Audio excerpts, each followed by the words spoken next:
Look at the stack of books. Yes, it goes all the way down to the ground. Holy crap, this is insane. Hi everyone, welcome back to my channel and welcome to a ridiculous book haul. Now, I know this is ridiculous, but I do want to say that I've been collecting these books for this video for a very, very long time. And I didn't buy all of them. Some of them were gifts, like some of them came for Christmas, and a lot of them I have thrifted. So a lot of them look like they have been read. That's because I thrift a lot of my books. There's actually a thrift store near me where you can get paperback books for 50 cents. So a lot of these books came from there, but it's sufficient to say that I will not need to buy any more books for a very long time. But let's take these down before they fall and we'll get into it. I actually want to start with my box sets because I want to fill in that hole right there with where my box set used to be. So first box set I have is a Good Girls Guide to Murder trilogy. I've been dying to read these books because I just read Holly Jackson's Five Survive and I loved that, and I heard that they're making these books into a TV show, so I'm super excited to get to them before the TV show comes out. It's about a girl who for her senior project looks into the cold case that happened in her town like 5 years ago because she's very suspicious. She thinks that there's more to the story than like the cops and detectives found out. So she opens it and she finds some things out, I'm pretty sure. So we follow her in that, and I don't know where the rest of the series will take us, but I'm sure we'll find out. I also want to mention that a lot of these books will probably end up in reading vlogs in my channel in 2024, so stay tuned for that. And I say that because of my next box set is definitely going to be a reading vlog. So let me know if there's any other books here that you want me to read on camera and make a reading vlog out of, but this series I know for sure that I'm going to make a reading vlog out of. That is Sarah J Maas's Throne of Glass. I wanted this box set so bad for Christmas and I got it, so I'm so excited. There's 8 books in the series, so this is gonna be more than one video, but stay tuned for this. I'm so excited to get to these because I read ACOTAR last year and it was so good, and I heard you should read Throne of Glass before you read Crescent City, so I'm definitely gonna get to Throne of Glass this year, and holy crap, that set is heavy. And those are all the new covers, which I am so in love with the new covers, but also I have absolutely no idea what any of those books are about, but I want to go into it blind, so I'm not even gonna read the synopsis, okay? Also, I'm going through a headband phase right now. I don't know if you can tell, but I can't stop wearing headbands. I'm so obsessed. Anyway, my last box set that I want to talk about is all of Jane Austen's books in the Penguin Classics edition. I am so obsessed with these covers, and the box itself is so beautiful. Eventually I want to put this box on display somewhere. That gaping hole is where this box goes for now, but I'm so in love with it. And let me show you the covers because I'm obsessed. I've got Pride and Prejudice, Sense and Sensibility, Emma, Love and Friendship, which I am so obsessed with this cover. It's so cute. And look, these shoes have little bows on them. That's so cute.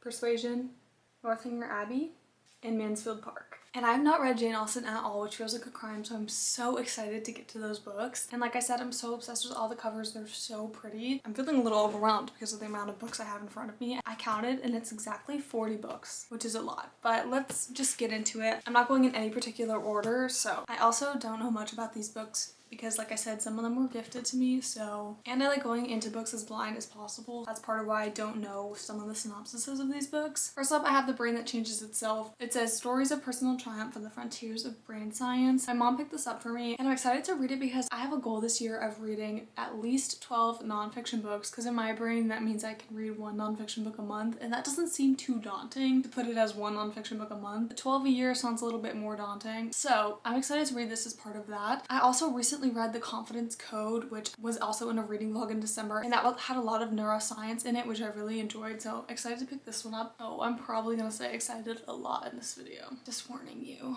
Next up, I have The Orphan House. My sister recently read this book and she gave it to me because she enjoyed it and she thought I would enjoy it as well. It's 2 timelines, 1934 and present day, which I really enjoy the 2 timelines, so I'm assuming we're following 2 girls because of the cover, but I'm not exactly sure. Next up, I have Crazy Rich Asians. I know that this is a trilogy. I only have the first book right now, so hopefully I'll pick up the next 2 if I enjoy this one. But I did see this movie and I really liked the movie, but honestly I saw it in high school, so that's like 5 years. No, 5 years? No, definitely 4 years. Anyway, it's been a while since I've seen the movie, so I actually don't really remember what it's about other than that they're rich, and honestly, I love reading about rich people. Next up, I have The Help. This is one I thrifted and I was so excited to see in the thrift store because my friend recommended this to me a long time ago, and then I found it in the thrift store and I was like, you're coming home with me. Anyways, all I know about this is that it's about a Black maid in 1962. Oh, also on the front, From NPR, it says, "This could be one of the most important pieces of fiction since To Kill a Mockingbird. If you read only one book, let this be it." And I actually really want to reread To Kill a Mockingbird because I haven't read that since middle school. I literally read that book the first time in middle school and haven't read it since. So I want to read that one, and I think it's To Kill a Watchman that she like came out with after she died. I don't know, but I want to read both of those, so excited to get to this one. Someone leave an excited counter in the comments. Anyways, next I have Little Bee. I wish I remembered what this was about. Oh, okay, so it sounds like it's about two women, and 2 years in the past they meet and something happens. They have to make a terrible choice is what it says, and then the story starts back 2 years later. I love when books do that, honestly. Like, it doesn't even have to be the past and present timeline. I just like when they give us a little snippet of the future or of the past, and then we go into the future and you kind of like try to connect things between the future and the past. I don't know what genre this is, but it's giving literary fiction, and I've heard so many people talk about literary fiction recently that I'm like, okay, what's the hype about, and let me get into it. Next up I have The City of Darkness and Light. All I know about this is that it's a mystery, and I really want to get into like thrillers and mysteries more, which I've gotten into thrillers a little bit more recently, but for some reason in my brain I can only read a mystery or thriller in the fall. I know that doesn't make sense. Well, maybe it kind of does. I don't know. It doesn't really make sense. I'm trying to justify it, but it doesn't make sense. I've been sitting on my knees and my feet are literally falling asleep. I don't know why I'm doing that. These Twilight books are haunting me because I don't even like Twilight that much, but they're like right smack behind me. Anyways, so it sounds like this is about a family that moves to Paris from New York. Yeah, because apparently they were like worried about their safety being in New York City. But then when they move to Paris, something happens to the kids. So now like the wife and the husband are like, oh, guess we're not safe anywhere almost type of thing. I don't really know. But I liked it enough to buy it, so. Another thrifted one. I'm not gonna tell you how many of these are thrifted because this one was thrifted, this one was thrifted, this one was thrifted, this one was thrifted. The other two were gifts. But like, I'm just saying, it's a lot of thrifted books. Anyways, continuing on that track, I have two from Elin Hilderbrand. I believe that this is the second and third. I think this is the second, this is the third. I can't remember because I don't have the first one with me right now. The first one's at my apartment. But the first one is A Summer Affair, and then one of these is the second, one is the third. I don't know. All I know is that I love Elin Hilderbrand's writing for the winter, so whenever I can find her books for like on sale or at the thrift store, that is so annoying. I know. I'm gonna pick them up, and I was so excited to find these because my sister gave me A Summer Affair a while ago and I haven't gotten to it because I haven't had the rest of the books in the series. I think I'm missing one more. I can't remember, but I'm so excited that I thrifted these. I also love Elin Hilderbrand's books for the summer. She is like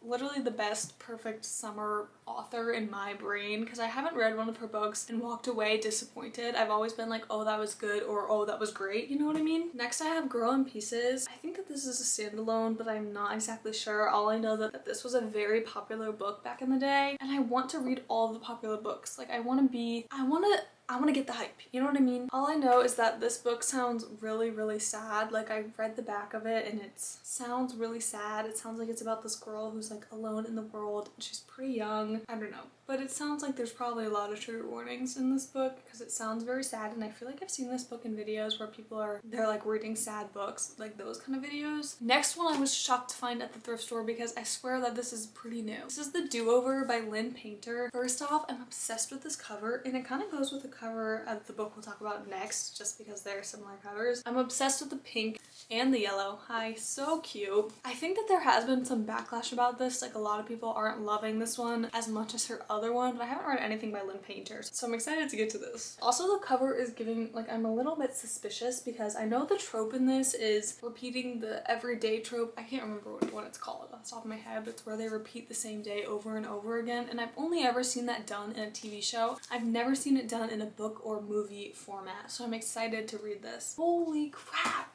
I've gotta stop saying that. Okay, next up, I don't know how to pronounce this name, but in my brain, it's Iona Inversion's Rules for Commuting. I don't know if that's correct, but I'm loving how these go together. That's not why I bought it. I bought this one because it's about a woman who takes the train to work every single day, and then all of a sudden, there's this guy on the train that like something happens to him, and before that she's kind of reflecting on the fact that everyone on the train sees each other in the mornings, so like they all take the same train but no one ever really talks to each other, and she's reflecting on that fact. And I think we might follow multiple point of views to where it's like all the same people on this train. I'm not 100% sure, but I picked it up because it reminded me of last summer when I was commuting every single day on the train, so I just thought that was cute. Next up is a book my aunt gave me. This is Look Alive 25. I actually have no idea what this is about. Okay, I think it's a mystery. I don't know, I just scanned the cover. I'm pretty sure it's a mystery. I read the inside when she gave it to me and I was like, oh, this sounds interesting, but since then I've forgotten. But that also reminded me of how long I've had these books like sitting and waiting to do this video. It's been a while because that was summer, I think I got that book. Another book I got for Christmas, my little sister, wait, let me show you. She made everyone these super cute bookmarks and then she put them all in a book. Like the bookmarks in the book were like all tailored to us. So this is the book she gave me. I've yet to read the inside, but she said it was a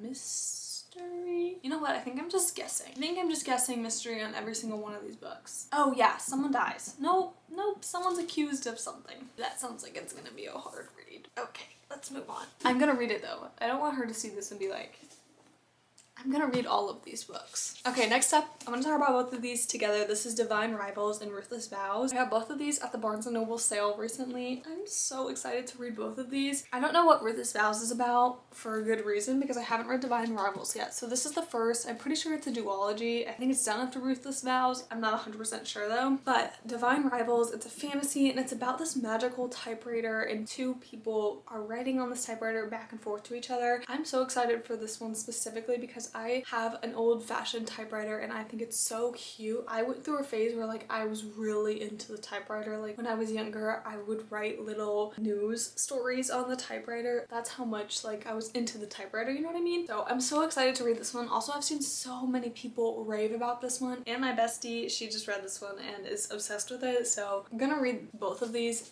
very soon. Speaking of books I'm gonna read very soon, next up is Iron Flame. I did just finish Fourth Wing, so I'm not gonna say what this book is about, but Fourth Wing is a fantasy. They're both fantasies. It's about a girl who's trying to become a writer and there's not a lot of politics, so it's a very easy fantasy read, but you kind of just follow her, and the writer quadrant is known for being super dangerous, and so you follow her story and the problem she has with like her mom, and you learn about her family, and obviously there's a little love interest because it's a romantasy. A lot of people say Iron Flame is not as good, but I just feel like I have to read it based on the cliffhanger from Fourth Wing. Next up, I have The Lost Constitution. This one stuck out to me because it reminds me of...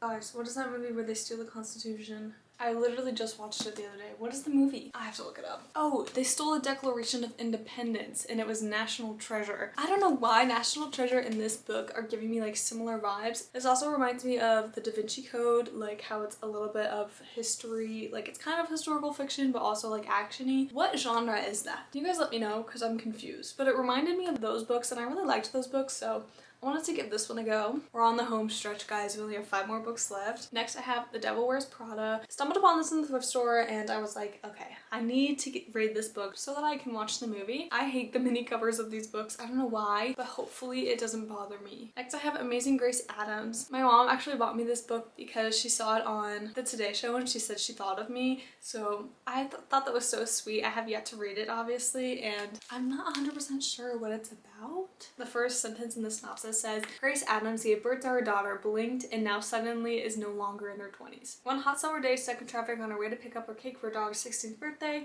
she has had enough. We'll find out after I read it. Next, I have Eleanor Oliphant is Completely Fine. And guys, I don't know how to pronounce this, okay? But that's nothing new because I don't know how to pronounce anything. Like, I'm losing my mind right now. Ooh, okay. It sounds like it's like we're following Eleanor's life and then she meets a boy. I don't know. I picked this up because I heard a lot of good things about it. Next, I have How to Walk Away by Catherine Center. This was in Haley Pham's like wrap up of 2023 and she mentioned how she really liked it. And I think she said it almost made it into her top books of the year, but she was hesitant to put it in there because you have to really read this book at like a certain time in your life. Like she said that if you're going through similar things, it might be really hard to read this book or like just parts of this might be hard for you to read, and the ending was really hard to read. So I really want to read this because I haven't read anything from Catherine Center, and I really want to read The Bodyguard from her as well. But I just have to make sure that I read it at a time in my life where I'm in a good headspace. Finally, my last one is another one where I want to read it so I can watch the movie, and it's also another popular book. This is Red, White, and Royal Blue. I'm pretty sure this is like an OG TikTok book. I'm not sure because I'm not great at reading the popular books, even though there's a good amount of books in here that are popular. It's about like a president's son and Queen of England's son. I don't really know. I'm pretty sure that's what it's about. All I know is that there's a prince in it and the president's son in it, I'm pretty sure. Anyways, that is it for this video. I hope you guys enjoyed my haul. Maybe we could do this every year as like a new year, new books type of video, which I think that would be so fun, and I'm so excited for reading now that I have so many amazing options to choose from. Let me know what books you want to see in a reading vlog. Don't forget to comment, like, and subscribe, and I'll see you in the next one. Bye!